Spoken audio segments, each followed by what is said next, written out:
The brutal Wyoming winter of 1873 showed no mercy to anyone, least of all to Samuel and Sarah Mitchell. Huddled in a shallow cave high in the Bighorn Mountains, their small bodies shivering despite being pressed together for warmth, the 12-year-old twins prepared to join their murdered parents in death's cold embrace. 4 days earlier, their family's wagon train had been attacked in the valley below. Now starvation and exposure threatened to accomplish what the attackers had failed to do. Before we jump back in, tell us where you're tuning in from, and if this story touches you, make sure you're subscribed, because tomorrow I've saved something extra special for you. As the relentless blizzard raged outside their meager shelter, an unexpected silhouette appeared against the swirling snow. The twins shrank back in terror, certain their end had come, until they saw his face. Joseph Black, elk medicine man of the Lakota Sioux, had not expected to find survivors. Their unlikely encounter would challenge everything they each believed about their separate worlds and forge a bond that defied the violent prejudices of their time.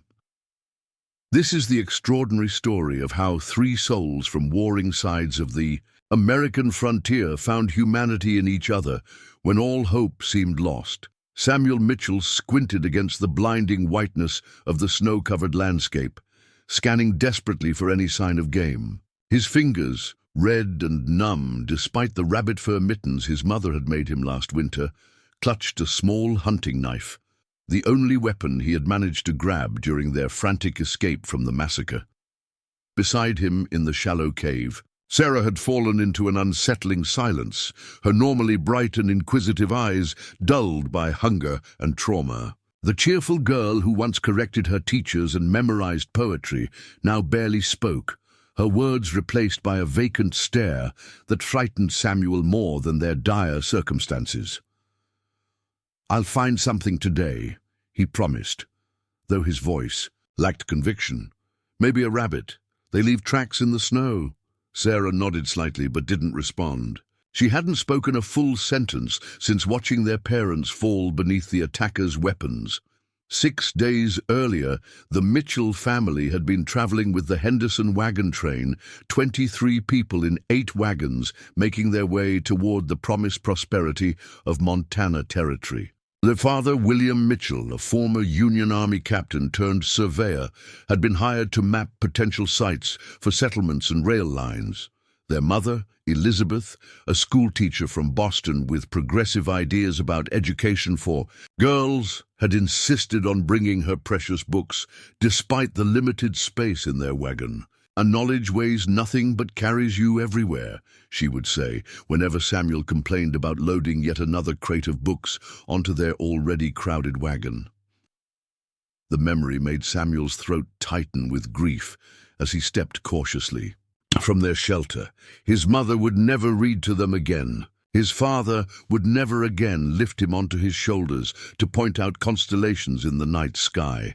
The attack had come without warning at dawn.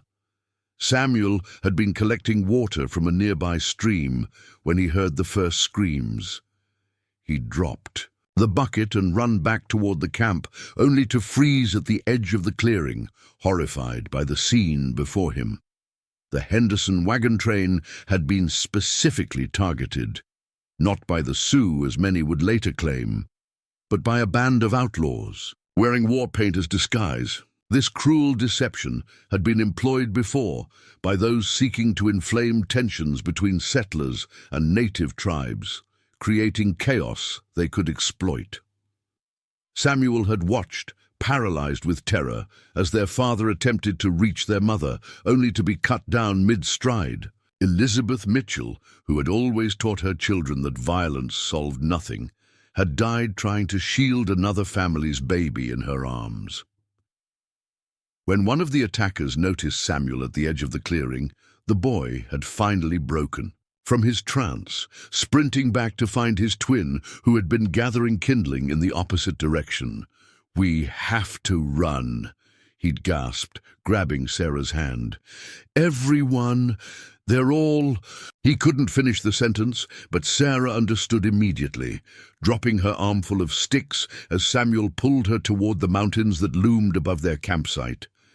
They had run until their lungs burned and their legs trembled, ascending. Paths too narrow and treacherous for horses to follow, driven by pure survival instinct and the sounds of pursuit that might have been real or merely echoes of terror in their minds.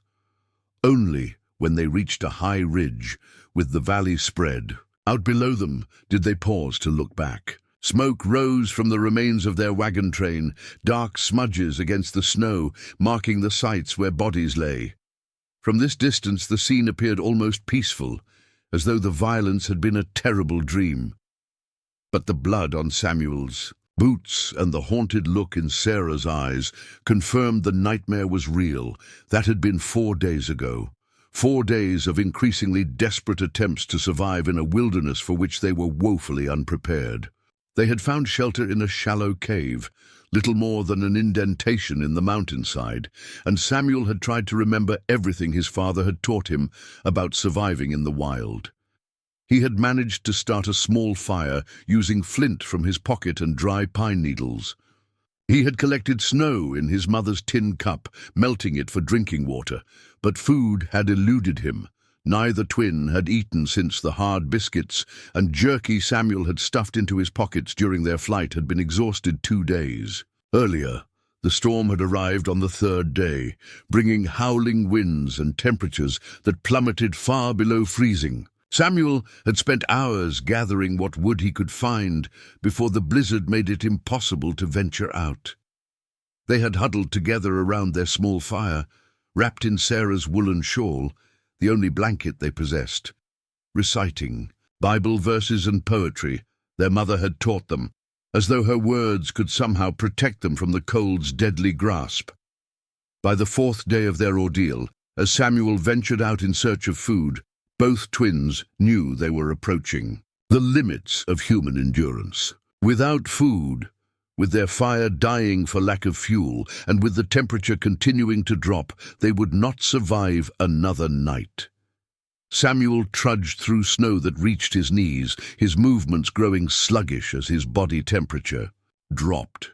He had heard his father speak of the strange peace that comes with freezing to death, how victims often feel warm and sleepy before the end.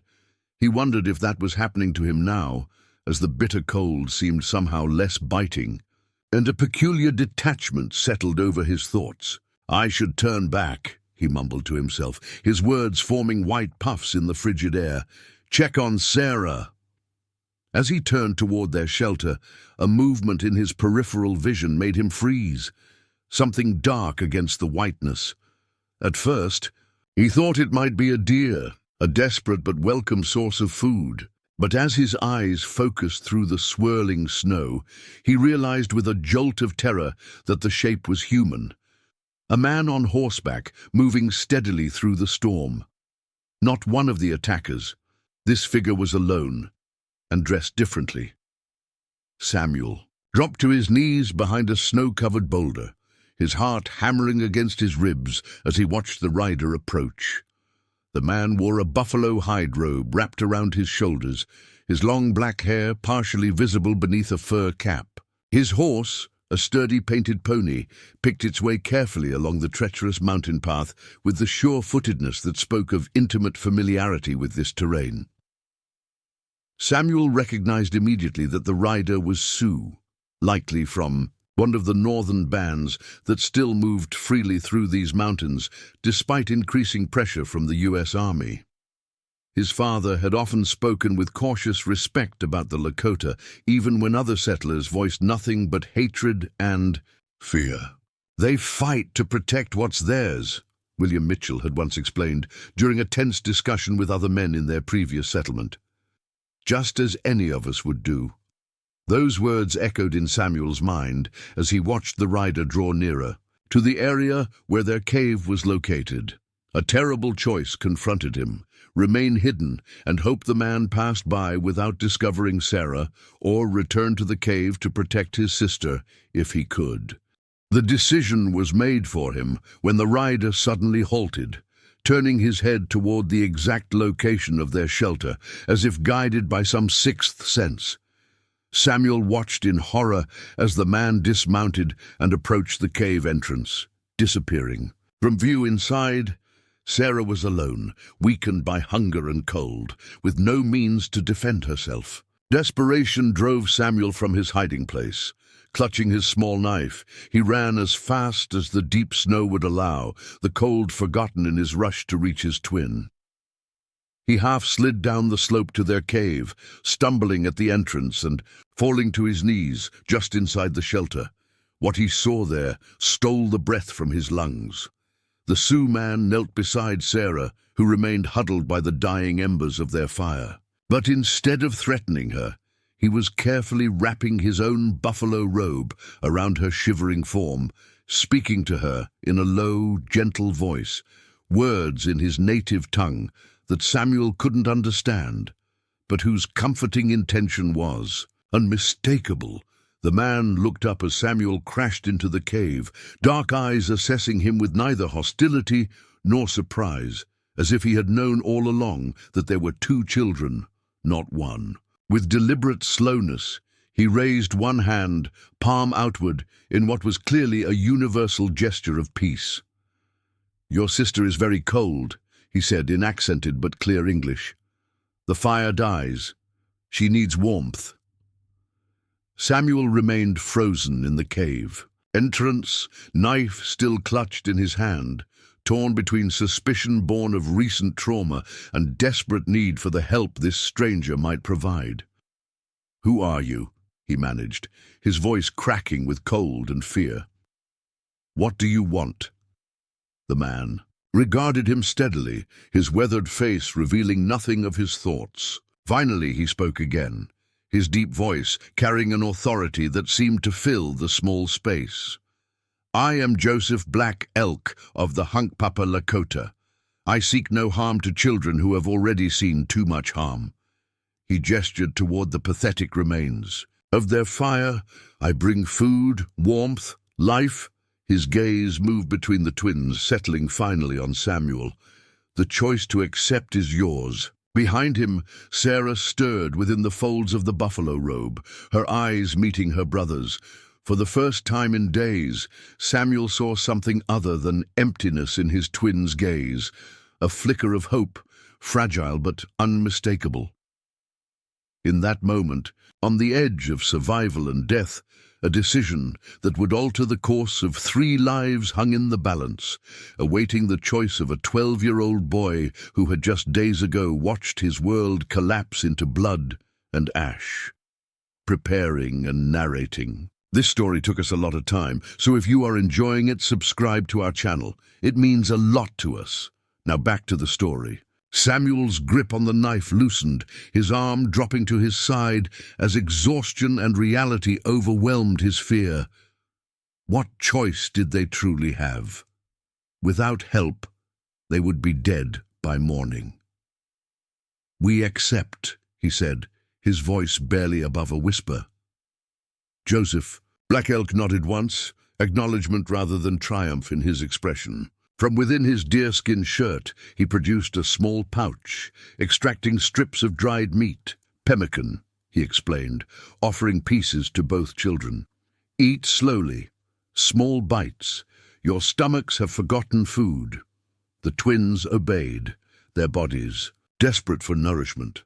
The mixture of dried buffalo meat, berries, and fat was unlike anything they had tasted before, rich and sustaining. Samuel felt strength returning with each careful bite, watching as Sarah's eyes brightened slightly with the first real food in days.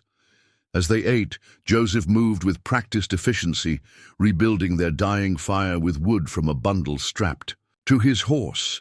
He worked silently, his movements economical and purposeful. Only when the flames leapt higher, filling the small cave with blessed warmth, did he speak again. "The storm grows worse. We cannot travel until it passes." He settled cross-legged near the fire, studying the twins with keen eyes. "You are far from any settlement. How did you come to these mountains alone?" Samuel exchanged a glance with Sarah, uncertainty passing between them. Their father had always taught them to be honest, but would telling this man the full truth put them in danger? What if his people were somehow connected to the attack? Sarah surprised him by speaking, her voice rough from disuse but steady. Our wagon train was attacked 4 days ago. Everyone was killed except us. We ran and hid. She pulled the buffalo robe tighter around her shoulders. They weren't real Indians. Joseph's expression darkened. What do you mean, not real? They had paint on their faces, Samuel explained, finding courage in his sister's directness. But one man's sleeve got pushed up when they were attacking. I saw his arm. It was white with a tattoo, a snake. Joseph nodded slowly, as if this confirmed something he already suspected. Wolf Creek Gang. They raid settlements and wagon trains, wearing war paint to blame my people. His voice carried a controlled anger. They attacked a Lakota hunting party last moon, killed 3 of our young men. Then you know who they are. Samuel leaned forward eagerly. You could tell the army? The authorities? A bitter smile crossed Joseph's weathered face. Who would believe the word of a Sioux against white men?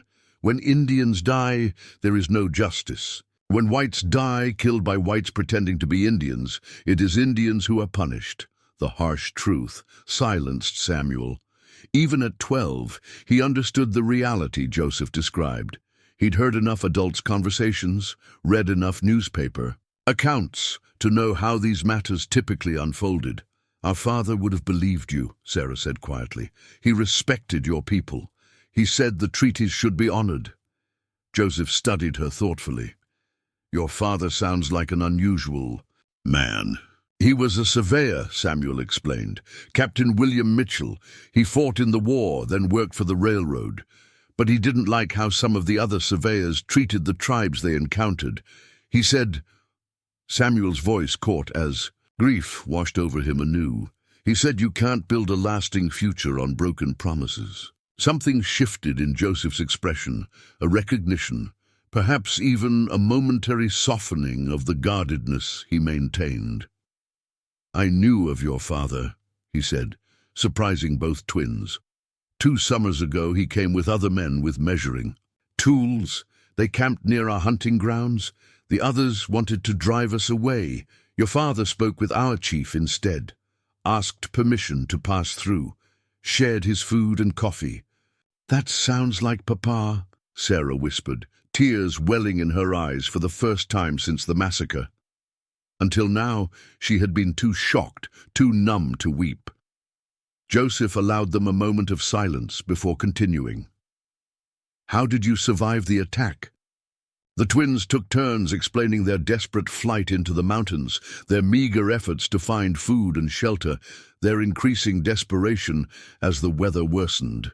As they spoke, Joseph listened intently, occasionally nodding but offering no commentary until they finished. You showed courage, he said simply, but courage alone will not keep you alive in these mountains in winter. Are you taking us to a settlement? Samuel asked, uncertainty evident in his voice. Joseph's gaze moved to the cave entrance, where snow continued to fall in a thick white curtain. There is no settlement within 3 days' ride. The snow makes the journey twice as long and twice as dangerous. He turned back to the twins. For now, we must survive the storm. Then we will find a safer place. As darkness fell, Joseph showed the twins how to construct more comfortable bedding using pine boughs layered with the buffalo robe. He prepared a tea from herbs in his medicine pouch that eased the aching in their limbs and helped warm them from within. With their hunger temporarily satisfied and the fire burning steadily, both children found themselves fighting exhaustion. Rest, Joseph advised. I will keep watch. Sarah fell asleep almost immediately, the combination of food, warmth, and security overwhelming her depleted body. Samuel fought to stay awake longer, watching through heavy-lidded eyes as Joseph added, wood to the fire and check the cave entrance periodically. Why are you helping us? he finally asked, the question that had been troubling him since the Sioux man first appeared. Joseph considered the question for a long moment before answering. "There are some who would say I should not," he acknowledged. "Some of my people believe all whites are enemies now, that the time for peace has passed." He used a stick to adjust a burning log. "But I am a medicine man. I follow different laws." "What laws?" Samuel's curiosity temporarily overcame his exhaustion. "The laws of balance, of healing rather than harming." Joseph's dark eyes reflected the firelight. "And the simple law that says children should not die when it is in my power to save them." "Duzi." Straightforward answer satisfied Samuel in a way that a more complicated explanation might not have. It aligned with the moral teaching his parents had instilled in him, that right action should transcend differences of race or background. As sleep finally claimed him, Samuel felt for the first time since the attack a fragile sense of safety. The blizzard raged for 2 more days, confining them to the small cave. During this time, Joseph proved to be not only their protector, but a teacher of survival. He showed Samuel how to set simple snares, which yielded 2 rabbits that supplemented their food supplies. He taught Sarah how to identify medicinal plants that could still be found beneath the snow, explaining their properties and preparations. "Knowledge of healing passes through my family for many generations," he told her as he demonstrated how to make a poultice for Samuel's frostbitten fingers. "My grandmother taught my mother.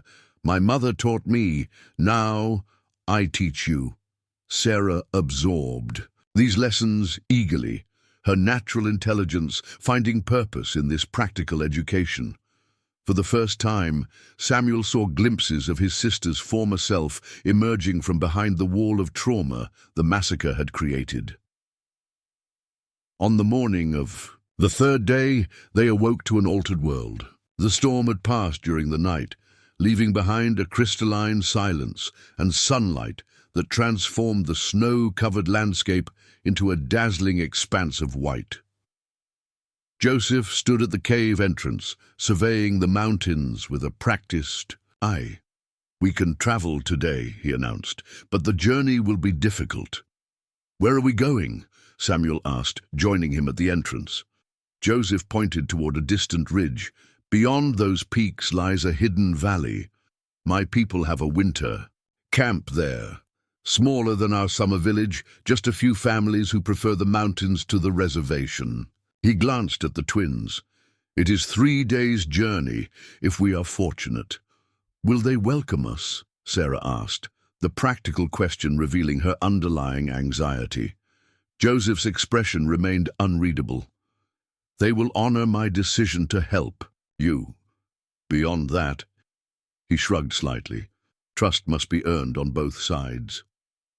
As they prepared to leave the cave that had sheltered them through the worst of the storm, Samuel felt a strange reluctance. Despite its discomforts, this small space represented the last connection to their previous life, the place where they had survived by their own wits before Joseph found them. Sarah seemed to sense his thoughts, reaching for his hand as they stood for a final moment, looking back at the smoky interior. "We can't stay here," she said softly. Samuel nodded, accepting both the literal truth of her words and their deeper meaning. They couldn't remain in this cave, just as they couldn't remain frozen in the grief and shock of what they had witnessed. Survival demanded movement, physical and emotional. "I know," he replied, squeezing her hand.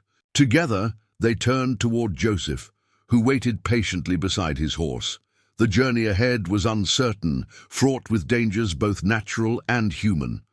But as they prepared to depart their temporary sanctuary for an unknown destination, the twins carried with them something they had nearly lost forever in the aftermath of the massacre: hope. Joseph secured their few possessions behind his saddle, then helped Sarah mount the painted pony. He gestured for Samuel to climb up behind his sister. "You ride," he said simply. "I will walk beside you." "But it's your horse," Samuel protested. "We can walk too." Joseph shook his head. "You are still weak. and the snow is deep. This is the wisest path. The wisdom of this decision became apparent as they made their way down from the higher elevations. Joseph moved through the deep snow with surprising ease, finding paths that were less drifted, occasionally breaking trail where necessary. The horse followed faithfully, carrying its double burden with steady determination. By midday, they had descended to a sheltered valley where the snow was less deep.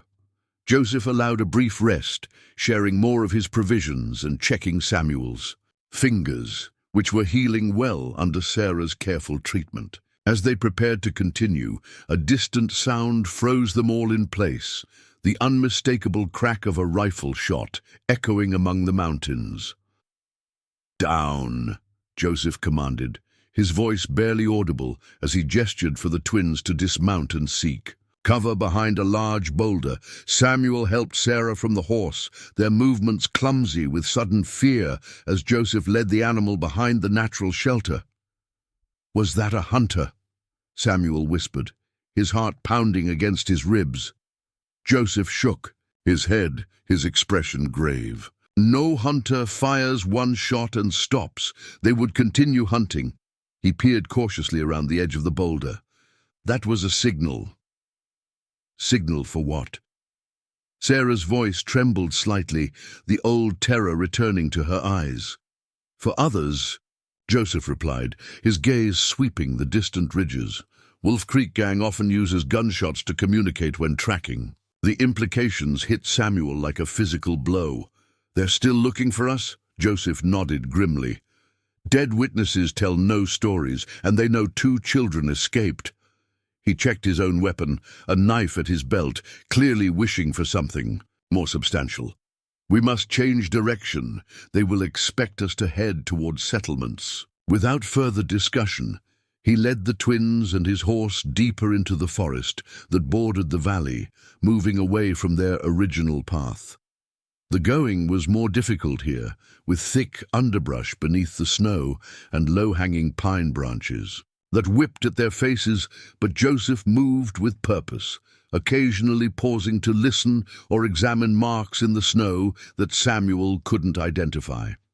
After nearly an hour of this cautious travel, they reached a swift-flowing stream, partially frozen along its edges, but with a strong current at its center.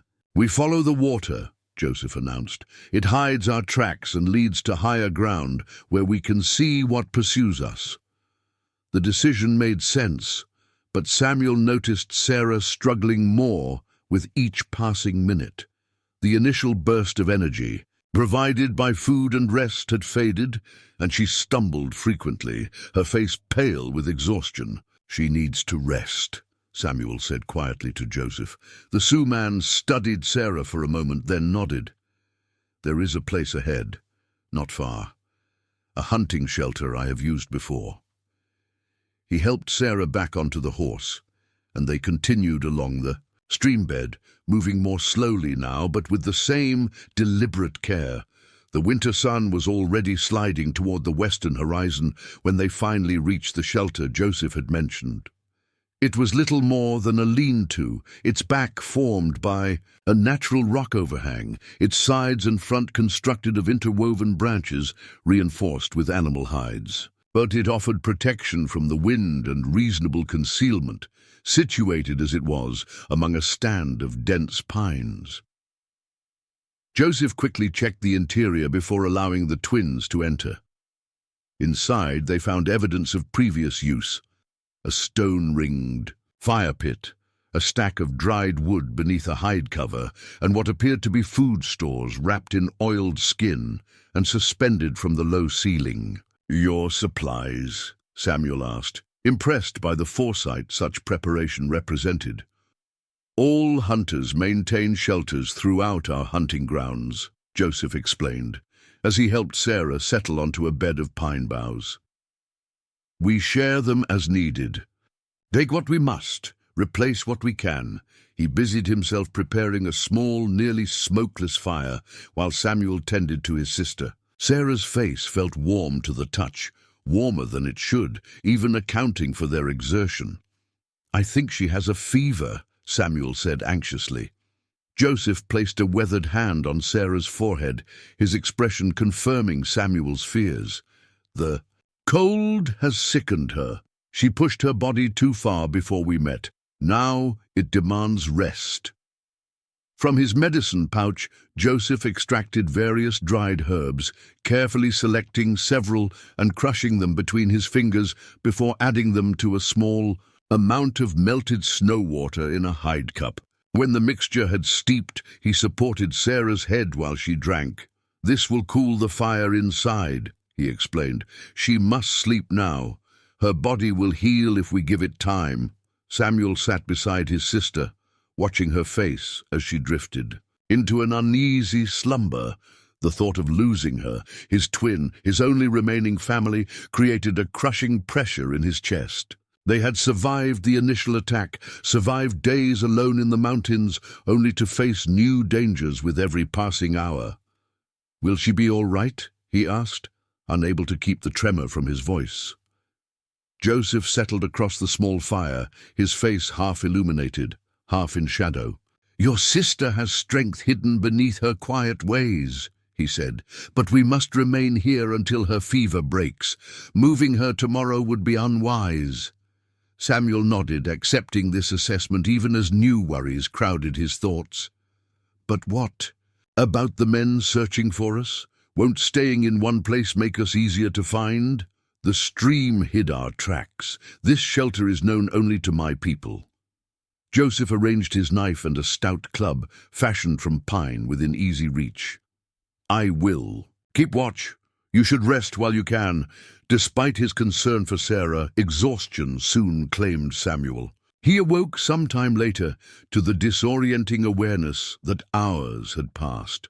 The fire had burned down to embers, and moonlight filtered through the gaps in the shelter's construction, casting silver patterns across the floor.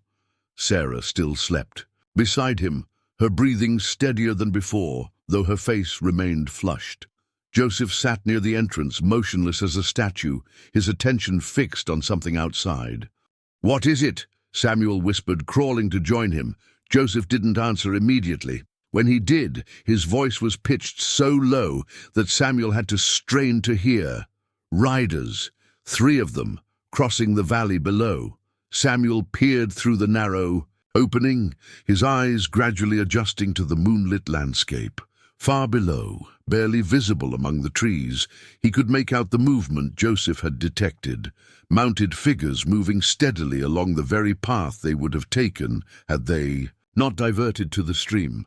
"How did you see them from this distance?" Samuel asked, amazed. "I heard them first," Joseph replied. "The sound of horses carrying heavy men travels far in cold air." A hint of satisfaction crossed his features. "They follow a false trail. They believe you headed for Jackson's settlement to the east." As they watched, the riders disappeared into the tree line at the far end of the valley. Samuel released a breath he hadn't realized he was holding. "Will they come back this way?" Joseph shook his head. "Not tonight. Tomorrow they will realize. The trail ends, then they will widen their search." His expression grew more serious. "We have time, but not much." "Sarah can't travel yet," Samuel protested. "No," Joseph agreed. "Which is why I must go alone when dawn comes." "Go where?" Alarm shot through Samuel at the prospect of being left alone. "To my people's winter camp. It is closer than I first told you. Less than half a day's journey from here." Joseph's dark eyes held Samuel's. "I will bring help and a travois for your sister. You will stay and tend her." "But what if those men find us while you're gone? I can't protect her." Joseph considered this fear, then reached inside his shirt and withdrew a small object wrapped in soft leather. Unwrapping it, he revealed a handgun, a Navy Colt revolver that had seen considerable use but appeared well maintained. "You know how to use this?" he asked. Samuel stared at the weapon. His father had taught him the basics of handling a rifle for hunting, but he'd never fired a pistol. Still, the principles couldn't be that different. "Yes," he lied, reaching for the gun, with more confidence than he felt. Joseph pulled it back slightly. "It is loaded. 5 shots. Use only in greatest need. The sound will carry far." He demonstrated how to cock and fire the weapon, then handed it to Samuel, who was surprised by its weight. "I will return before sunset," Joseph promised. "Keep the fire small. Make no unnecessary noise. If riders approach, hide yourself and your sister beneath the pine boughs at the back of the shelter." The responsibility settled onto Samuel's shoulders like a physical burden. He was 12 years old, alone in the wilderness with his sick sister, armed with a weapon he barely knew how to use, hiding from killers who wouldn't hesitate to eliminate the only witnesses to their crimes. And yet, what choice did they have? Joseph couldn't carry Sarah through the snow by himself, and they couldn't remain in this temporary shelter indefinitely. "I understand," Samuel said finally, tucking the pistol carefully into his belt as he'd seen men do. Joseph nodded, apparently satisfied with both the plan and Samuel's acceptance of it. "Try to sleep more," he advised. "I will wake you before I leave." Samuel returned to his place beside Sarah, checking her temperature with the back of his hand. Her fever seemed no worse, perhaps even slightly improved. The herbal medicine Joseph had given her appeared to be working. As he settled back onto the pine boughs, Samuel found his thoughts turning to the improbable journey that had brought them here, from the comfortable certainty of their previous life to this desperate struggle for survival, dependent on the protection of a man whose people were supposedly enemies of their own. His father had often spoken of the arbitrary nature of the divisions between peoples, how historical accidents and misunderstandings could create hatreds that persisted for generations. "Men fear what they don't understand," William Mitchell had told his children, and fear, too, easily becomes hatred. Now, watching Joseph maintain his vigilant guard, Samuel wondered what stories the Sioux man could tell about the injustices his people had faced. What personal losses had he endured? How had he maintained his willingness to help 2 white children when so many whites had proven unworthy of such compassion? These questions circled in Samuel's mind as he drifted back toward sleep. The low whisper of the wind through the pines creating a melancholy lullaby for his troubled dreams. Tomorrow would bring new uncertainties, new dangers, but for tonight at least they were safe. In the cold hours before dawn, Samuel was awakened by Joseph's gentle shake. "It is time," the Sioux man said simply, already prepared for his journey.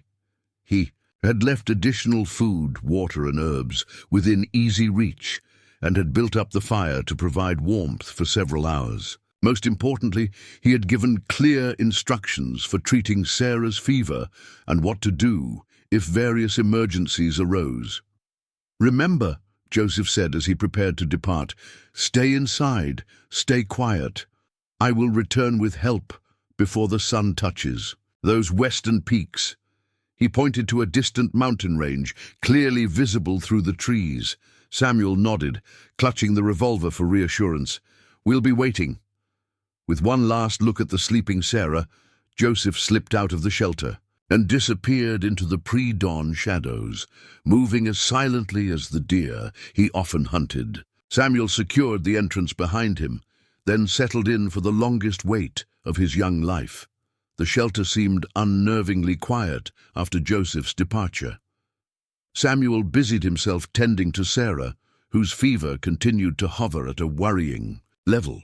Following Joseph's instructions, he prepared a fresh poultice of crushed herbs mixed with snow and placed it on her forehead, murmuring encouragement when she stirred restlessly. "Joseph will be back soon," he promised, though Sarah was too deep in fevered sleep to hear him. "With people who can help us." Through gaps in the shelter's construction, Samuel watched the sun begin its slow climb above the eastern ridges, painting the snow-covered landscape in shades of pink and gold. Under different circumstances, he might have found the scene beautiful. Now, the brightening day only heightened his anxiety, making their hiding place seem more vulnerable with each passing minute. Sarah's condition improved marginally as the morning progressed. Her breathing became less labored, and when she briefly opened her eyes, there was recognition in them. "Water," she whispered hoarsely. Samuel helped her drink from the water skin Joseph had left, supporting her head as she took small sips. "How do you feel?" "Everything hurts," she admitted. "Where's Joseph?" Samuel explained the Sioux man's plan as simply as possible, downplaying the dangers. "He'll be back before sunset. His people will help us reach their camp where you can recover properly." Sarah processed this information with the calm pragmatism that had always characterized her, even before the attack. "We can trust him," she said. It wasn't a question, but an affirmation. "I know," Samuel agreed, relieved that his sister shared his assessment of their unlikely protector. After drinking more water and taking a few bites of pemmican, Sarah drifted back to sleep. Samuel maintained his vigil, alternating between checking on her and cautiously surveying their surroundings. Through small openings in the shelter walls, the day stretched endlessly, each hour marked by the sun's progress across the winter sky. Samuel fought against growing drowsiness, determined to remain alert. The weight of the revolver at his waist served as a constant reminder of the responsibility Joseph had entrusted to him. It was just past midday when Samuel heard it. A sound, so faint he initially thought he'd imagined it. A whisper of movement, too deliberate to be wind or wildlife. He froze, straining his ears in the direction of the disturbance. There it was again, the soft crunch of snow under a cautious footstep. Someone was approaching the shelter. Samuel's mouth went dry, his pulse hammering in his throat as he reached for the revolver. It couldn't be Joseph returning so soon, and the footsteps were too careful for an innocent traveler. Whoever was out there was trying to move quietly. Trying not to be detected. "Sarah," he whispered urgently, shaking his sister. "Wake up, someone's coming." Sarah's eyes fluttered open, confusion giving way to fear as she registered his expression and the gun in his hand. Without further explanation, Samuel helped her to the back of the shelter, concealing them both beneath the pile of pine boughs. Joseph had indicated, "Don't make a sound," he breathed against her ear, positioning himself so that his body partly shielded hers, the revolver gripped in his trembling hands. The footsteps drew nearer, pausing occasionally before continuing their approach. Samuel could now discern that there was only one person, a small mercy if it came to confrontation. He aimed the revolver toward the shelter entrance, trying to steady his hands as he recalled his father's instructions. "Breathe slow and easy. Squeeze, don't pull." The footsteps stopped directly outside the shelter. A shadow fell across the entrance as someone bent to examine the opening. "Hello? Anyone in there?" The voice was male, middle-aged, and decidedly not that of a Sioux warrior. Samuel remained absolutely still, Sarah's quickened breathing warm against his neck. "I know someone's here. I can see the smoke from your fire." Samuel silently cursed himself for not being more careful with the small blaze he'd maintained for Sarah's warmth. Joseph had warned him to keep it minimal, but he'd added extra fuel when his sister's chills had worsened. The entrance covering was slowly pushed aside, and a man peered into the dimness of the shelter. He wore a heavy buffalo coat, a weathered hat pulled low over his eyes, and carried a Winchester rifle held casually but ready in his gloved hands. His gaze traveled across the interior, pausing at the obvious signs of recent occupation: the fire, the food supplies, the rumpled bedding. Then inexorably his eyes found the inadequate hiding place where the twins concealed themselves. "Well now," the man said, his voice hardening, "what do we have here?" Samuel tightened his finger on the trigger, his entire body trembling with fear and desperate resolve. "Stay back," he warned, his voice cracking. "I'll shoot." The man assessed the revolver in Samuel's inexperienced grip, clearly calculating his options. After a tense moment, he slowly lowered his rifle and raised his other hand in a placating gesture. "Easy there, son. I'm not one of the men who attacked your wagon train." Samuel's aim didn't waver. "How do you know about that?" News travels. Even in these mountains. I'm Marshal Turner, U.S. Marshal's office out of Fort Laramie. Samuel's confusion must have shown on his face because the man reached slowly into his coat and produced a badge that glinted dully in the firelight. I've been tracking the Wolf Creek gang for 3 months. Followed them to your wagon train, but got there too late. Genuine regret colored his voice. Been looking for survivors ever since. When I found 2 sets of small footprints leading away from the massacre, I hoped... Sarah stirred behind Samuel, peering over his shoulder at the stranger. Can you prove you're really a marshal? She asked, her voice weak, but her thinking clear as always. Turner considered this fair question. Not easily, he admitted. But I'd have shot you already if I meant you harm, wouldn't I? Instead of talking while you point that Navy Colt at me. His logic was sound, but Samuel maintained his defensive position. What do you want from us? Information, primarily. Confirmation that it was the Wolf Creek gang, led by Harlan Blackwood. And testimony eventually, once I've brought them in. Turner's weathered face softened slightly. But mostly, I want to get you 2 somewhere safe. Samuel and Sarah exchanged uncertain glances. After everything they'd experienced, trust didn't come easily, even for someone claiming legal authority. We're waiting for someone, Samuel said cautiously. He's gone to bring help. Turner frowned. Another survivor from your wagon train? No, Sarah answered before Samuel could formulate a more careful response. Joseph Black Elk. He's Lakota Sioux. He saved us when we were dying in the mountains. The marshal's expression underwent a complex transformation. Surprise followed by skepticism, then understanding.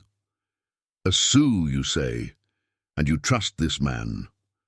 With our lives, Samuel stated firmly, finally lowering the revolver slightly. He could have left us to die. Instead, he shared his food, treated my sister's fever, and protected us from the gang that's still hunting us. Turner absorbed this information thoughtfully. The Wolf Creek gang disguises themselves as Indians when they raid, he said. It's created a lot of bad blood between settlers and tribes who get blamed for their actions. We know, Sarah said. Joseph told us. A new respect entered the marshal's gaze. I've been trying to prove that for months. Hard to convince folks that their Indian troubles might actually be white men in disguise. He glanced around the shelter, making a decision. When is your Sioux friend due back? Before sunset, Samuel replied, still wary despite the marshal's seemingly genuine manner. Turner nodded, calculating. That gives us a few hours. I think we should... He never finished the sentence. A sharp whistle from outside, bird-like but too patterned to be natural, cut through the air. Turner's head snapped toward the sound, his body tensing. Get down, he hissed, dropping to a crouch and raising his rifle. That's a Wolf Creek signal. Samuel pulled Sarah flat against the ground, his heart hammering. How did they find us? Probably followed my trail, Turner admitted grimly. I wasn't hiding my tracks, wasn't expecting to find you here. He moved toward the entrance, peering cautiously outside. There's at least 3 of them out there, spreading out to surround us. Can we run? Sarah asked, her face pale with renewed fear. Turner shook his head. Not with you sick and the snow so deep. Our best chance is to hold them off here. He glanced at the revolver still clutched in Samuel's hand. You think you can use that if you have to, son? Before Samuel could answer, a voice called from outside. Loud, confident, mocking. Marshal Turner! We know you're in there with those brats. Come on out and maybe we won't kill you all. Turner's jaw tightened. Harlan Blackwood himself, he muttered. Been chasing that snake for too long to surrender to him now. He positioned himself to the side of the entrance, rifle ready. Samuel, take your sister to the very back of the shelter. Use the bedding for cover and stay down. Samuel helped. Sarah moved deeper into their hiding place, his mind racing with terrible possibilities. They were trapped in a flimsy shelter, a sick girl, a boy with a gun he barely knew how to use, and a lawman against unknown numbers of ruthless killers. And Joseph, their best hope for survival, was hours away with no knowledge of the danger they now faced. "What do we do?" Sarah whispered, clutching her brother's arm. Before Samuel could formulate an answer, the first shot shattered the tense silence outside, spraying splinters from the shelter's wooden frame dangerously close to where Marshal Turner crouched.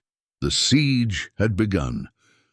Gunfire erupted around the small shelter, bullets thudding into the wooden framework and tearing through the animal hide coverings. Marshal Turner returned fire with deliberate precision, conserving ammunition while keeping the attackers at bay. "3 of them that I can see," he reported tersely to Samuel between shots. "Blackwood and 2 others. They're trying to circle around behind us." Samuel clutched the revolver. Sarah huddled against him beneath the meager protection of pine boughs and hides. The shelter, so recently a haven of safety, had transformed into a death trap. "You kids see any other way out of here?" Turner asked, ducking as a bullet splintered wood inches from his head. "A back exit? Anything?" Samuel shook his head. "Just the front entrance." Turner grimaced. "Then we hold position and wait for an opening." He fired again, followed by a distant yelp of pain. "That's 1 down, at least temporarily." "You'll never take all 3 of us, Marshal," Blackwood called from behind a large pine 30 yards from the shelter. "Those kids saw our faces. They can identify every man in my outfit. They don't leave these mountains alive." "That's mighty incriminating talk, Blackwood," Turner shouted back, "confirming everything those children would testify to." A harsh laugh answered him. "Won't matter. What I said if there's no one left to repeat it." The exchange gave Samuel a crucial insight into the gang leader's character. Arrogant, impulsive, prone to boasting. Those traits might create opportunities if he and Sarah could think quickly enough. Turner signaled for Samuel to come closer, keeping his voice low. "I've got maybe 15 rounds left. They'll eventually realize they can just wait us out." His weathered face was grave, but determined. "If I create a distraction, can you get your sister into the woods? Head northeast toward the stream we passed." The suggestion struck Samuel as both practical and impossible. Sarah was too weak to move quickly through deep snow, and abandoning Turner to certain death felt unconscionable. Before he could respond, Sarah tugged at his sleeve, her feverish eyes surprisingly clear. "The smoke," she whispered. "We could use more." Samuel followed her gaze to the small fire, understanding immediately. He nodded, then explained her idea to Turner, whose face lit with approval. "Smart girl," he said. "We'll need green pine needles and damp wood, anything that creates thick smoke without much flame." Working together, they quickly gathered materials from within the shelter, building up the fire while covering it with green pine boughs. Dense white smoke began to fill the small space, seeping through the bullet holes and gaps in the shelter's construction. "Cover your faces," Turner instructed, tearing strips from his bandana for the twins. "When I say go, we move together through the entrance. The smoke will provide some cover, but will still be visible for a few seconds. Head straight for those rocks to the east, then into the trees beyond." As they prepared to execute this desperate plan, a new volley of gunfire erupted, but with a crucial difference. These shots weren't directed at the shelter. Instead, they seemed to be targeting the Wolf Creek gang's positions. Turner frowned. In confusion, "Someone else is out there." A shout of pain and surprise came from the direction where Blackwood had been hidden, followed by more gunfire and the unmistakable sound of horse hooves pounding through snow. "Joseph?" Sarah asked hopefully, her voice muffled by the cloth covering her face. Turner peered cautiously through a gap in the shelter wall. "Can't be. Sounds like at least 3 riders." The shooting intensified, then stopped abruptly. An eerie silence descended, broken only by the soft crackling of their smoke-producing fire. Samuel held Sarah closer, both waiting for some indication of what had occurred outside. Marshal Turner, a new voice called, deep, authoritative, and distinctly different from Blackwood's. "Are you in there?" Turner tensed, his rifle trained on the entrance. "Identify yourself." "Captain Robert Hollister, 7th Cavalry. We've been tracking the Wolf Creek gang since they hit the supply wagon at Fort Laramie last week." Turner relaxed slightly, though his wariness remained evident. "Show yourself, Captain." A tall figure appeared at the entrance, silhouetted against the bright snow outside.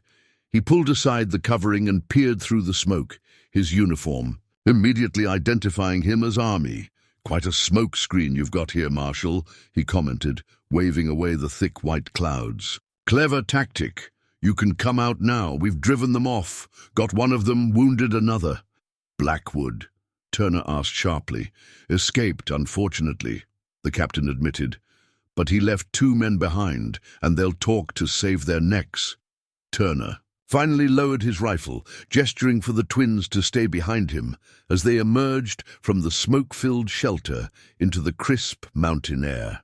Outside, they found 3 cavalry soldiers securing the area, while 2 more held a wounded man who Samuel recognized with a jolt of fear, one of the attackers from the wagon train. Captain Hollister surveyed the unlikely trio with evident surprise. "Children, out here?" His gaze moved to Sarah, noting her obvious illness, "and in poor condition. What's the meaning of this, Marshal?" Turner quickly explained the situation. The massacre of the Henderson wagon train, the twins' escape, and their subsequent rescue by the Sioux medicine man who had gone to bring help from his people. The captain's expression darkened at the mention of Joseph Black Elk. "A Sioux, you say, and you trusted this savage with the safety of white children?" Samuel stepped forward, indignation momentarily overriding caution. "Joseph saved our lives, sir. He's not a savage. He's a good man who helped us when no one else could." Hollister's eyebrows rose at the boy's defense. "Well, intentions aside, it's fortunate we arrived when we did. We'll take you to Fort Laramie immediately. The girl needs proper medical attention." "But Joseph is coming back for us," Sarah protested weakly. "He promised." The captain's manner softened slightly as he addressed her. "I understand you feel loyalty to this man, miss, but my duty is to get you both to safety. The Sioux medicine. Man, if he truly means well, will understand." Samuel and Sarah exchanged troubled glances. The cavalry's arrival had undoubtedly saved them from Blackwood's gang, but the prospect of leaving without properly thanking Joseph, or worse, having him return to find them gone, and possibly in danger, was deeply unsettling. Marshal Turner seemed to sense their dilemma. "Perhaps we could leave a message," he suggested, "something to let Black Elk know the children are safe." Captain Hollister considered this briefly. "Very well, write what you will, but make it clear they're under military protection now." His tone suggested the matter was settled. As preparations began for their departure, Samuel pulled Sarah aside, speaking in a whisper. "We can't just leave. Joseph risked everything for us. What if the soldiers think he was involved with the Wolf Creek gang? What if they blame him or his people?" Sarah's fever-bright eyes reflected her brother's concern. "We have to find a way to warn him." Their whispered conference was interrupted by a soldier bringing blankets for their journey. Within minutes, Sarah had been secured on a horse with one of the cavalrymen, while Samuel was instructed to ride with Turner. As they prepared to depart, Samuel noticed Marshal Turner examining the surrounding area with a thoughtful expression. When no one was looking, the lawman knelt beside the shelter entrance, apparently adjusting his boot. Samuel realized he was actually leaving something partially concealed, a small object that glinted dully in the fading light. The cavalry patrol moved out quickly, heading southwest toward Fort Laramie. Samuel twisted in the saddle for one last look at the hunting shelter where they'd found both danger and salvation. He hoped that whatever message Turner had left would be enough to protect Joseph from misunderstanding, or worse, persecution. They Had traveled less than a mile when Sarah suddenly slumped against the soldier supporting her, consciousness finally surrendering to the fever that had been steadily worsening. "She needs a doctor now," Samuel called out in alarm. Captain Hollister assessed the situation with military efficiency. "Bradley Rhodes, take the girl and ride ahead at full speed.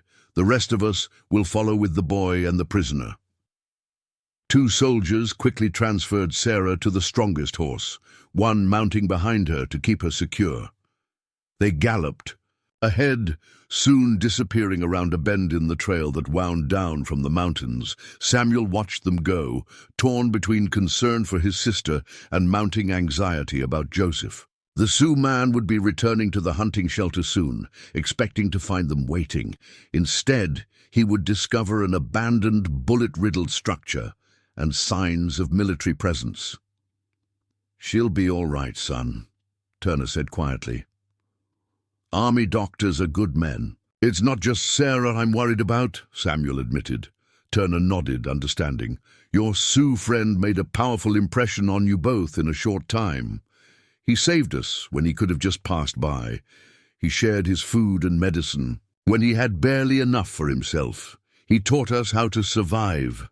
Samuel's voice grew more passionate with each statement. "And now we've left without even saying goodbye, without warning him about the soldiers and what they might think."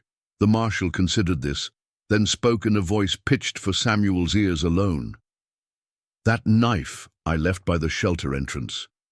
It's a signal. An old trapper's mark that means followed, but not by choice.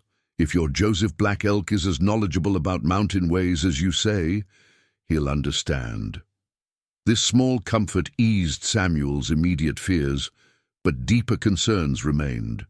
As they descended from the high country toward Fort Laramie, leaving behind the wild mountains where they had found both tragedy and unexpected friendship, Samuel couldn't shake the feeling that their story with Joseph Black Elk was far from complete. The sun was setting by the time they reached the lower foothills, casting long shadows across the snow-covered landscape. In the fading light, Samuel thought he glimpsed movement along a distant ridge, several figures on horseback watching their progress. By the time he turned to point them out to Turner, they had vanished like spirits into the gathering dusk. "Did you see something?" the marshal asked. Samuel hesitated, then shook his head. "Just shadows, I think." But in his heart, he knew what, or rather who, he had seen. Joseph had not abandoned them after all. He was following, watching over them even now, a silent guardian moving parallel to their journey toward civilization. With this realization came a sense of relief and renewed hope. Whatever trials awaited them at Fort Laramie, they would face them knowing they were not truly alone. Fort Laramie rose from the plains like a strange wooden island amid the ocean of snow and wilderness, its sturdy buildings and palisade walls creating a discordant boundary between the untamed frontier and the advancing edge of American civilization. As their party approached the guarded entrance, Samuel took in the sharp contrast between the natural world they'd just traveled through and this artificial construct of military precision. The fort bustled with activity despite the winter season. Soldiers drilling in the central yard, supply wagons being loaded and unloaded, civilians moving between buildings on various errands. The arrival of Captain Hollister's patrol created immediate interest, particularly when people noticed the two children among the returning party. Samuel was helped down from the horse he'd shared with Marshal Turner, his legs stiff and unsteady. After the long ride, his first thought was for Sarah. "My sister," he said urgently to the nearest soldier. "She was brought ahead. Where would they have taken her?" "The infirmary, son," the man replied, pointing toward a long, low building. "At the eastern edge of the fort. That's where they take all the sick and injured." Samuel started in that direction immediately, but Captain Hollister's hand on his shoulder stopped him. "Hold there, boy. There are procedures to follow. The doctor will be tending to your sister, and you'd only be in the way. But I need to see her Samuel protested. "She'll be frightened alone," Marshal Turner intervened. "Captain, the boy's been through hell. At least let him know how his sister is faring." After a moment's consideration, Hollister nodded. "Private Wilson, escort the boy to the infirmary. He can speak with Dr. Morris briefly, then bring him to the commander's office. The colonel will want a full report on the Henderson massacre and these children's connection to it." Samuel was led across the fort grounds, acutely aware of the curious stares following him. His clothes were ragged and dirty, his face wind-burned and gaunt from the ordeal in the mountains. He must look like a wild thing to these people, so recently plucked from the wilderness. The infirmary was warmer than the outdoor air, with the sharp smells of antiseptic and herbs permeating the space. Several cots lined the walls, most empty, though two held soldiers with various injuries. At the far end, screens had been placed around a bed, and Samuel could hear low voices from that direction. A harried-looking man in his 40s emerged from behind the screen, wiping his hands on a cloth.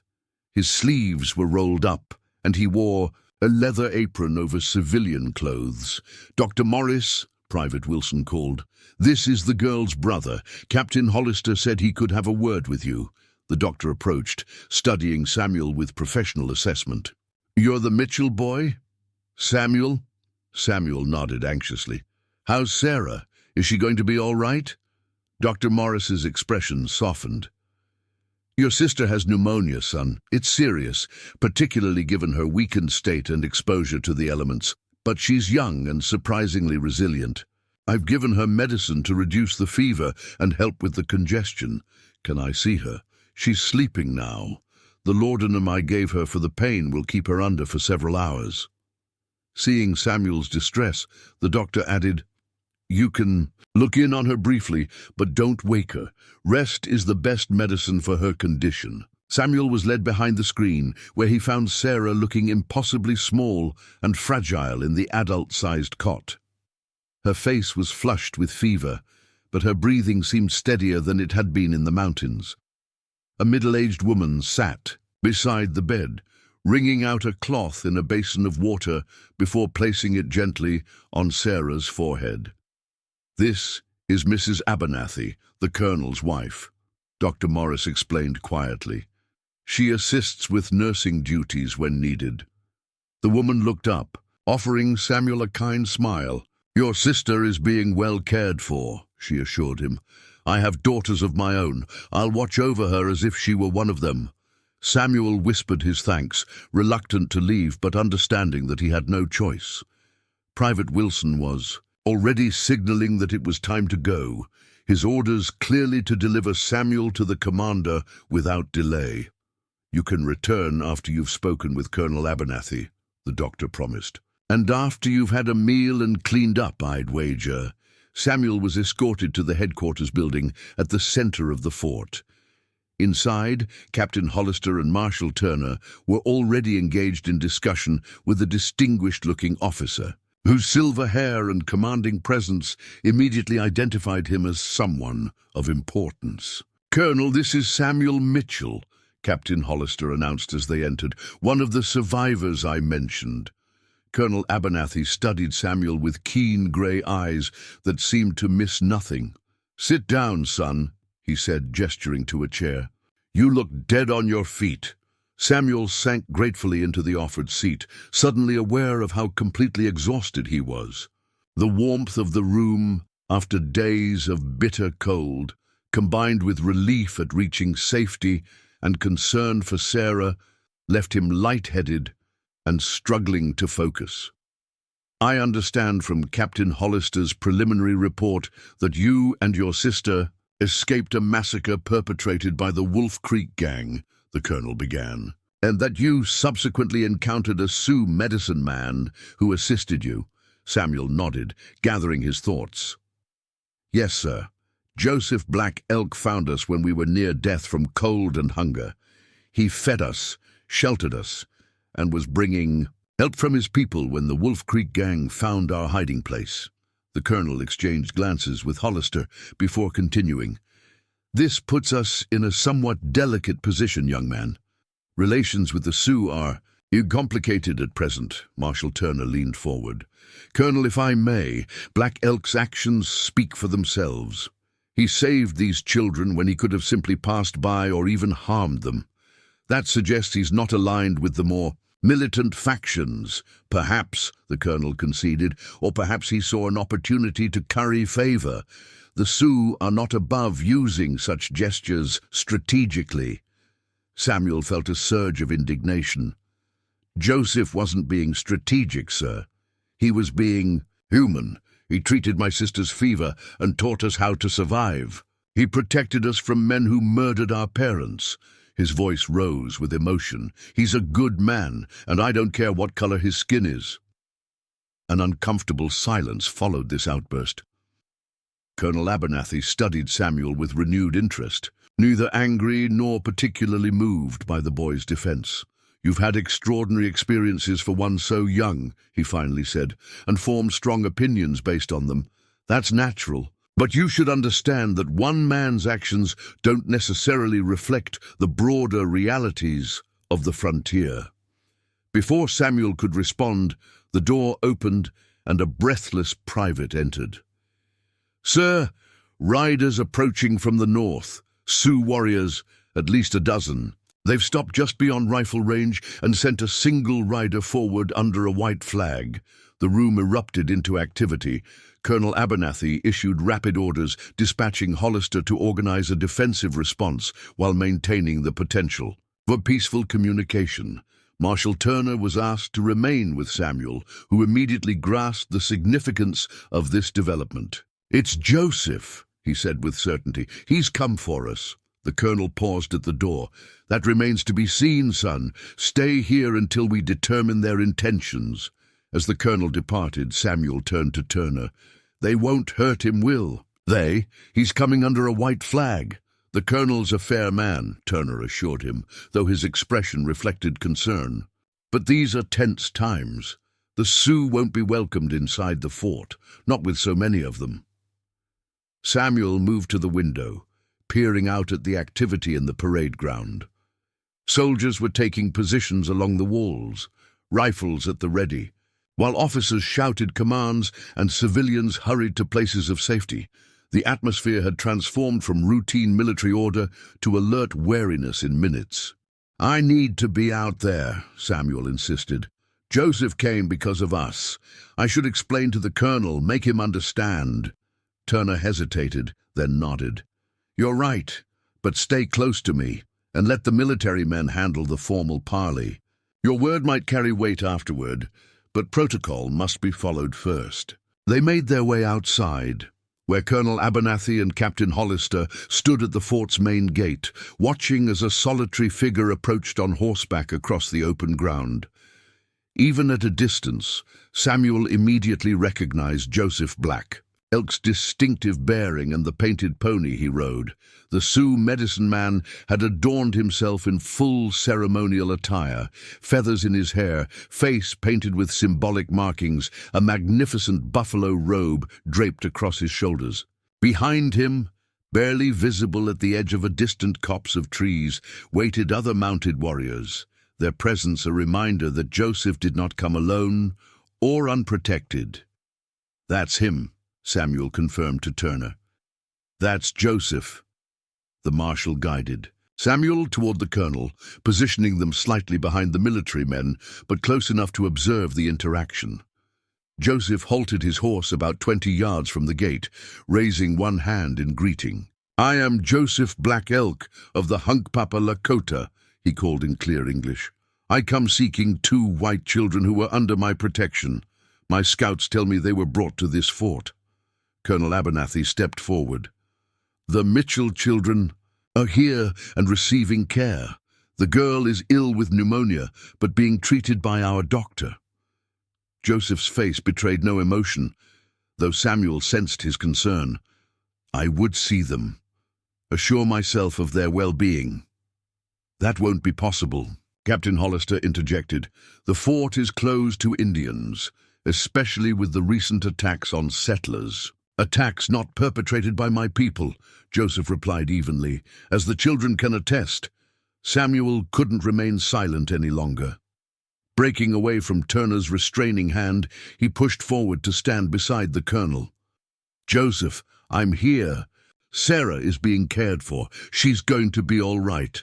Joseph's stoic expression softened visibly at the sight of the boy.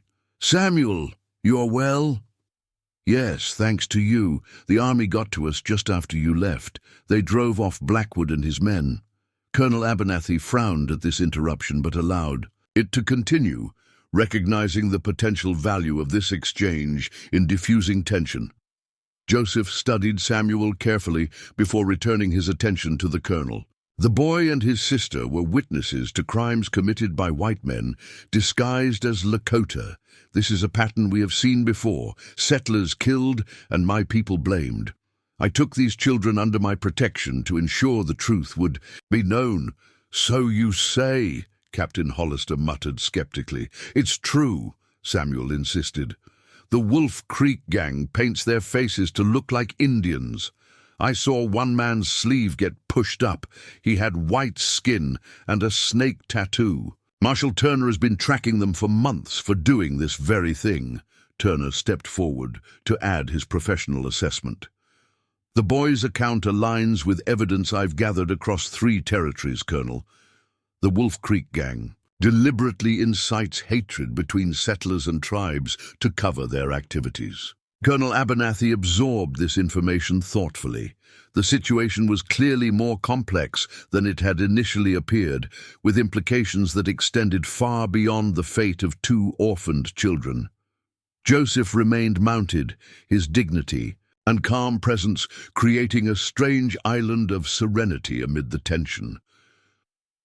"I did not come to create conflict," he said, "only to ensure the children's safety and that the truth of what happened to their family is known." For a long moment, Colonel Abernathy contemplated the Sioux medicine man, weighing complex factors of military responsibility, frontier politics, and basic humanity. Finally, he reached a decision. "Mr. Black Elk, I cannot permit you to enter the fort. That is a military regulation I'm not at liberty to ignore." He raised a hand to forestall objections. "However, the boy is free to speak with you here, under supervision, and I give you my word as an officer that both children will be treated with all possible care." It was a compromise that satisfied no one completely, but offered enough dignity to all parties to prevent escalation. Joseph inclined his head in acknowledgement, then looked to Samuel. "Come, Braveheart," he said, using a Lakota name that made Samuel stand taller. "Tell me of your sister and what has passed since we parted." Samuel walked forward to meet Joseph, aware of the many eyes watching their interaction. Soldiers with hands resting on their weapons, officers evaluating every movement, Marshal Turner observing with keen interest. The distance between the fort's gate and where Joseph sat mounted on his pony felt vast, though it was merely 20 yards of trampled snow. "How is little Sparrow truly?" Joseph asked quietly when Samuel reached him, using the Lakota name he had given Sarah during their time in the mountains. "Her fever's still high," Samuel admitted. "The doctor says it's pneumonia, but he's giving her medicine. There's a kind woman, the colonel's wife, looking after her." Joseph nodded, relief evident in his eyes, despite his otherwise composed expression. "And you, Braveheart, they have treated you well." "Yes, we just arrived a few hours ago." Samuel glanced back at the fort's imposing walls. "Joseph, I'm sorry we left without warning. The cavalry came when the Wolf Creek gang attacked, and Sarah needed a doctor right away." "There is no need for apology. I found Marshal Turner's sign at the shelter." A hint of amusement crossed Joseph's face. "He knows the old ways better than most white men." Samuel's voice dropped lower. "The colonel won't let you inside the fort. He says it's regulations, but it is also fear and distrust," Joseph finished matter-of-factly. "This does not surprise me. My people and yours have shed much blood." "It's not fair," Samuel protested, "after everything you did for us." Joseph's gaze moved beyond Samuel to the military men watching from the gate. Fairness is rare on the frontier, Braveheart. I did not expect gratitude from the army. His attention returned to the boy. I came for you and your sister, not for recognition. Why did you bring so many warriors? Samuel asked, glancing toward the distant tree line where the other Sioux remained. Because I would not be welcomed, here alone, and because there is strength in numbers. Joseph adjusted his buffalo robe against the cold wind. My people wished to see those who had sheltered in our hunting cabin and learned our medicines. They are curious about the white children, who speak well of the Lakota. Samuel felt a surge of emotion at this explanation. Joseph had not only come to check on their welfare, but had brought representatives of his tribe. A gesture that suggested the twins' brief time with the Sioux had significance beyond their personal survival. The army caught one of the Wolf Creek gang, Samuel informed him, and wounded another. Blackwood escaped, but Marshal Turner thinks the captured men will talk to save themselves. Joseph considered this news. Good. Perhaps your people will finally believe what mine have said for many seasons, that not all violence on the frontier comes from Indian hands. His expression grew serious. But Blackwood will not abandon his hunt easily. Men like him cannot allow witnesses to live. The implication sent a chill through Samuel that had nothing to do with the winter air. Even here, inside a military fort, the threat of the Wolf Creek gang remained real. Blackwood had connections, according to Marshal Turner, possibly even within the army itself. What should we do? Samuel asked, instinctively turning to Joseph for guidance as he had in the mountains. For now, you must heal and regain your strength. Joseph reached inside his robe and withdrew a small leather pouch decorated with intricate beadwork. This contains medicine for your sister, mountain fever root and sacred sage, prepared by our healer. It will help clear her lungs when brewed as tea. Samuel accepted the pouch with reverence, understanding the value of such medicines and the trust Joseph showed in sharing them. I'll make sure she gets it. Thank you. There is something else, Joseph continued, his voice even lower. News. You should know.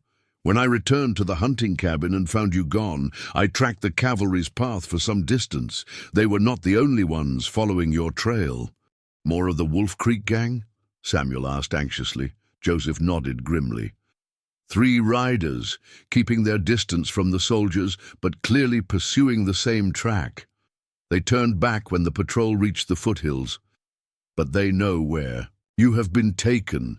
This information cast the apparent safety of Fort Laramie in a new light. The walls that kept Joseph out might not be sufficient to keep determined assassins from finding their way in, especially if Blackwood had allies inside. The fort itself. I should warn the colonel, Samuel said, glancing back. Yes, Joseph agreed, but carefully. Trust must be earned, and not all who wear a uniform serve justice. He leaned down from his horse, placing a hand on Samuel's shoulder. I cannot stay. My presence unsettles your soldiers, and my people wait, but I will not be far. You're leaving? Samuel hadn't expected this conversation to be so brief, had hoped somehow that Joseph might remain nearby. My band will make camp in the Black Hills 2 days' ride from here, Joseph explained. Close enough if you have need, far enough to avoid conflict with the army. His dark eyes held Samuel's. When your sister is strong enough to travel, send word through Marshal Turner. He knows how to find us. The implication was clear. Joseph was offering the twins a choice, a potential future different from whatever the army and territorial authorities might arrange for 2 orphaned children. Time grows short, Joseph said, glancing toward the increasingly restless soldiers. There is one more thing you should have. From beneath his robe, he produced a small object wrapped in soft deerskin. This belonged to my son.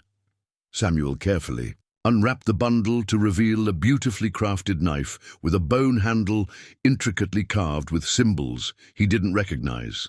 The blade gleamed in the winter sunlight, well-oiled and razor-sharp.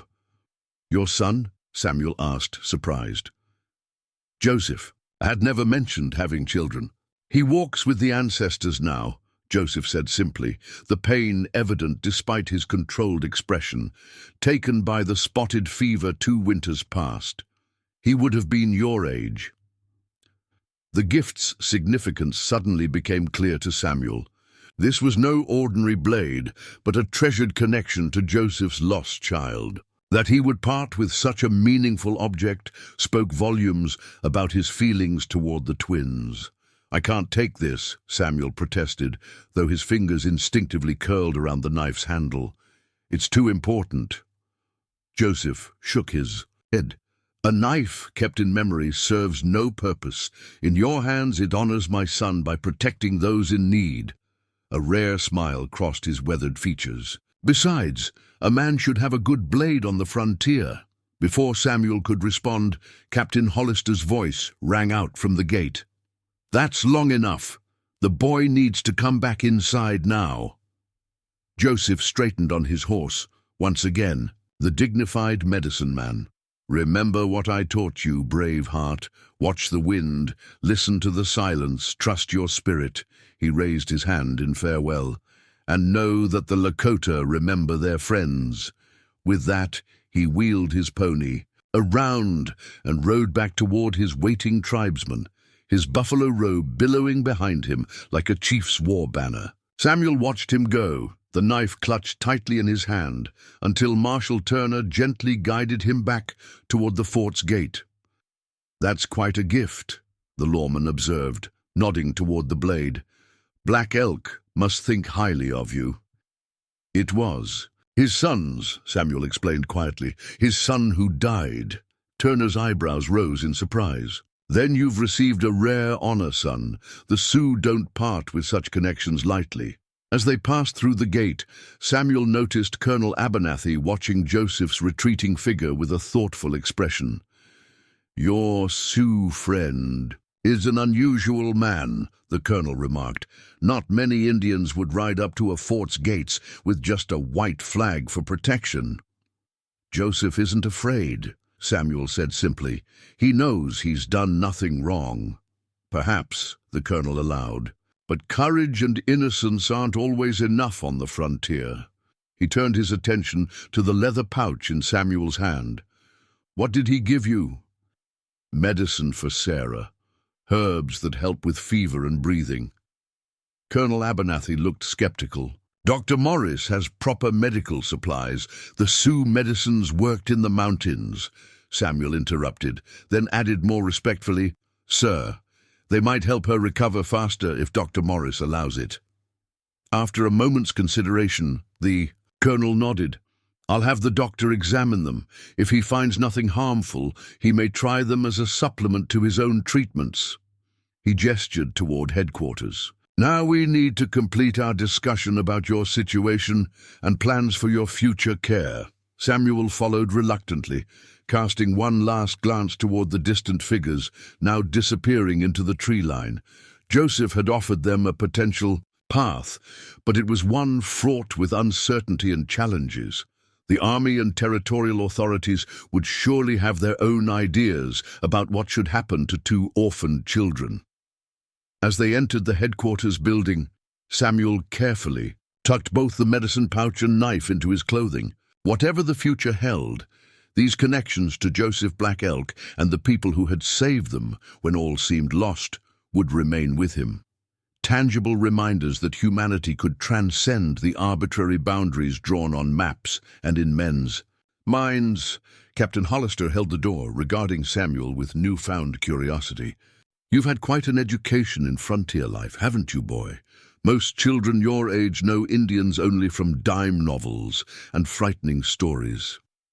"I've learned that people aren't always what others say they are," Samuel replied with a wisdom beyond his years.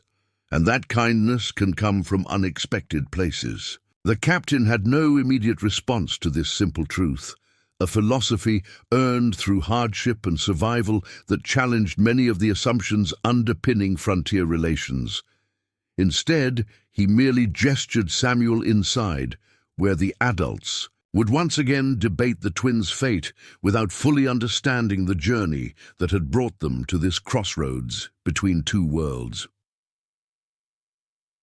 3 weeks passed at Fort Laramie, bringing significant changes to the Mitchell twins' circumstances. Sarah's recovery progressed steadily under Dr. Morris's care, supplemented by the Sioux medicines Joseph had provided.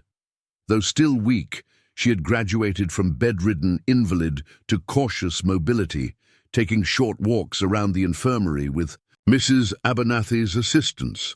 Samuel, meanwhile, had been absorbed into the daily rhythms of fort life. Colonel Abernathy, recognizing the boy's intelligence and maturity, had assigned him light duties assisting the quartermaster.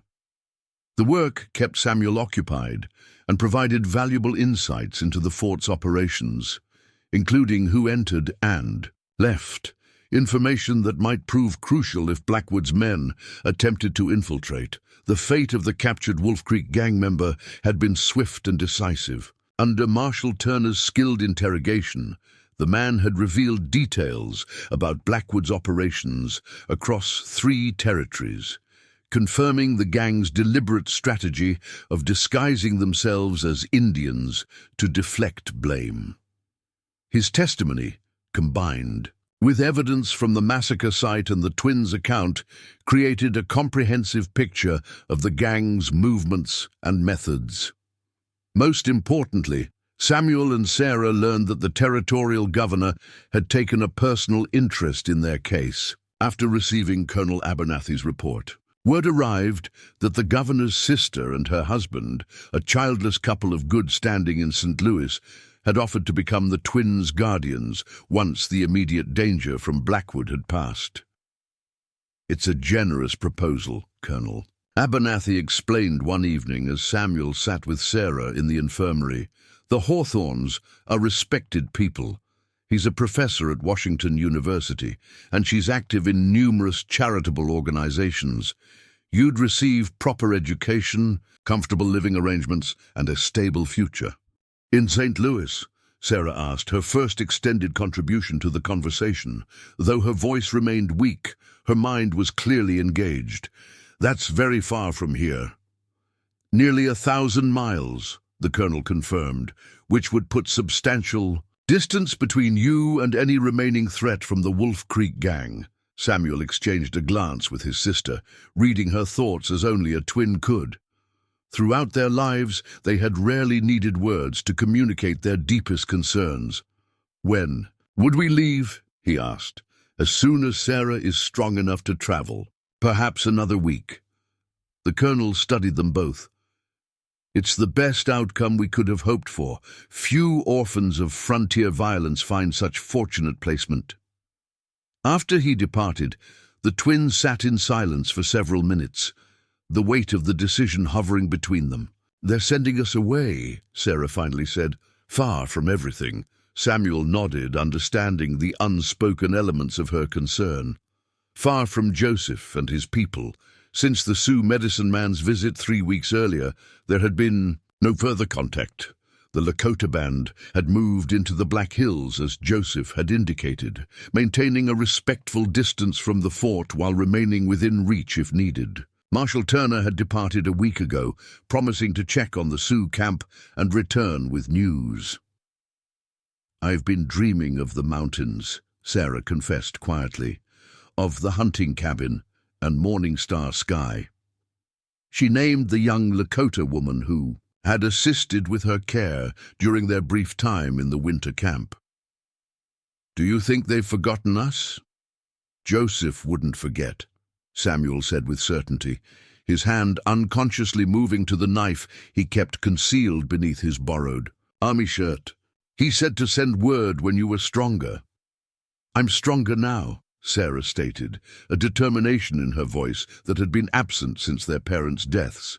"Not fully recovered, but strong enough to make choices." Before Samuel could respond, a commotion in the outer ward drew their attention. Voices raised in alarm, the distinctive sounds of horses arriving at speed, orders being shouted with military precision.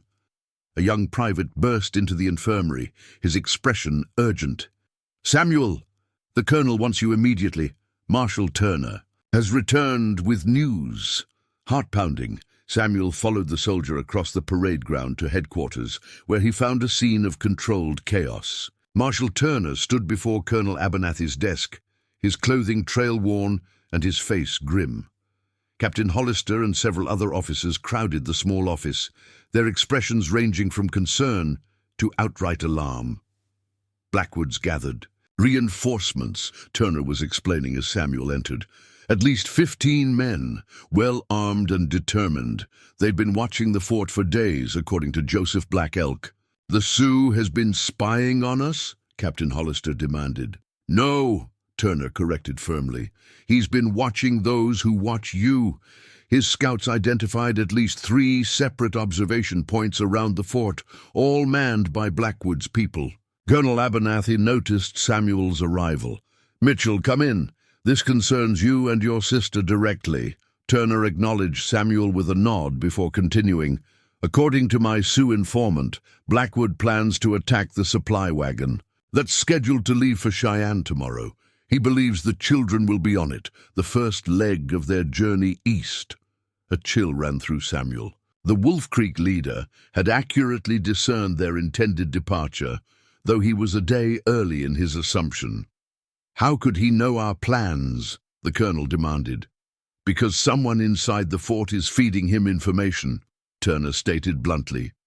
"Just as I've suspected from the beginning. The Wolf Creek gang has survived this long because they have connections, merchants, soldiers, even local officials who benefit from their operations or fear their retribution." The implications settled heavily on the room. If Blackwood had an informant within Fort Laramie itself, nowhere was truly safe for the Mitchell twins. "We'll cancel the supply run," Captain Hollister suggested. "Keep the children here under guard until we can arrange a proper military escort." "That merely delays the inevitable," Colonel Abernathy countered. "If there's truly a spy among us, any new plans we make will reach Blackwood as well." He turned to Samuel. "Did your Sioux friend offer any suggestions through the marshal?" Samuel hesitated, uncertain how his answer would be received. "Joseph said. He said his people would take us through the mountains by paths only they know, that we'd be safe with them until Blackwood is captured or killed." The officers exchanged troubled glances, the proposition clearly uncomfortable for military men, accustomed to viewing the Sioux as adversaries rather than allies. "Absolutely not," Captain Hollister declared. "We cannot entrust white children to savages, regardless of this one Sioux's apparent good intentions." Marshal Turner's expression hardened. "Those savages have already saved these children once, Captain. And unlike some within these walls, their loyalty isn't in question." As the argument escalated, Samuel found his thoughts clarifying with surprising certainty. The adults would debate, plan, and ultimately decide what they believed best. But they hadn't survived what he and Sarah had survived. They hadn't experienced the unexpected kindness of Joseph Black Elk or the wisdom of his people. They couldn't understand the bond that had formed in those desperate days in the mountains. "I need to speak with my sister," he said quietly, but with enough firmness that the adults paused their discussion. Colonel Abernathy studied him thoughtfully. "Very well, but make it brief. We need to decide on a course of action quickly." Samuel returned to the infirmary, where he found Sarah already gathering her few possessions, her face set with the same determination he felt in his own heart. "You heard?" he asked. She nodded. "The doctor was called to headquarters, but I overheard enough. Blackwood is coming for us." Her blue eyes, so like their father's, met his. "We need to go with Joseph, don't we?" "Yes," Samuel said simply. "It's our best chance, maybe our only one." No further discussion was necessary. In the crucible of their shared ordeal, the twins had developed an understanding that transcended their youth. They had witnessed their parents' murder, survived alone in the wilderness, and been saved by a man from a culture they had been taught to fear. Now, faced with continued danger from those of their own race and the prospect of being sent far from the land that had both taken and given so much, they made their choice together. That night, under cover of darkness, and with the tacit approval of both Colonel Abernathy and Marshal Turner, two small figures slipped through a rarely used postern gate on the fort's northern wall. They were met by a shadow that materialized from the surrounding darkness, Joseph Black Elk, as promised, ready to guide them once more. "Little Sparrow," he greeted Sarah, noting her improved condition with evident pleasure. "The mountains have called you back." "We chose to answer," she replied softly, the simple exchange acknowledging the gravity of their decision. With practiced efficiency, Joseph helped them onto his pony and led them away from the fort, following a route that left minimal tracks in the snow-covered ground. They traveled through the night, putting distance between themselves and both Fort Laramie and Blackwood's watching eyes. As dawn broke over the eastern horizon, they crested a ridge that provided a last view of the fort, now small and toy-like. In the distance, Joseph allowed them a moment to contemplate what they were leaving behind, the last vestiges of their former world, the path that would have led them back to civilization. "Are you certain of this journey?" he asked, his tone free of judgment. "It will not be an easy one." Samuel thought of the governor's sister and her professor husband in St. Louis, well-meaning strangers who could offer material comfort, but would never understand what the twins had experienced. He thought of Blackwood, still hunting them.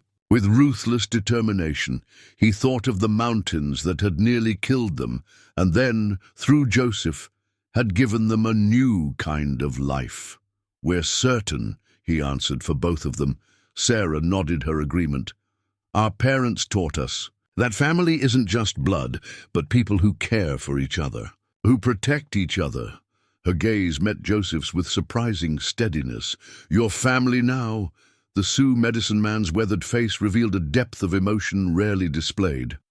"Then we go home," he said simply, gesturing toward the snow-capped peaks that marked the beginning of Lakota territory.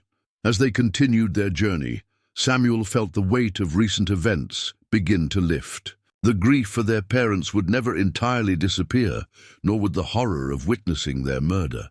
But alongside these painful memories now existed others, of Joseph finding them when all hope seemed lost, of learning survival from the very people they had been taught to fear, of discovering courage within themselves they hadn't known they possessed. Three souls from opposing sides of the American frontier had found common humanity in the face of violence and prejudice. Their unlikely bond, forged in the harshest of circumstances, offered a vision of what might be possible if others could see beyond the artificial boundaries that divided peoples. The path ahead would hold its own challenges, cultural differences to navigate, new skills to master, a different way of life to embrace. Marshal Turner had promised to continue hunting Blackwood until justice was served, and Colonel Abernathy had reluctantly acknowledged that the twins might indeed be safer with the Sioux than anywhere within the gang leader's reach. Whatever the future held, Samuel and Sarah Mitchell, now known by their Lakota names Braveheart and Little Sparrow, would face it together, guided by the wisdom of Joseph Black Elk and strengthened by the knowledge that even in the darkest moments, unexpected light could be found. Behind them lay the ashes of one life. Before them stretched the promise of another. And between these worlds, they had discovered a truth that would sustain them through whatever trials lay ahead. That humanity's capacity for compassion could transcend even the deepest divisions of race, culture, and history. The brutal Wyoming. Winter that had nearly claimed their lives now gave way to early signs of spring as they journeyed deeper into the mountains, not as captives or victims, but as children finding their way home. Up next, you've got two more standout stories right on your screen. If this one hit the mark, you won't want to pass these up. Just click and check them out. And don't forget to like, subscribe, and turn on the notification bell so you don't miss any upload from us.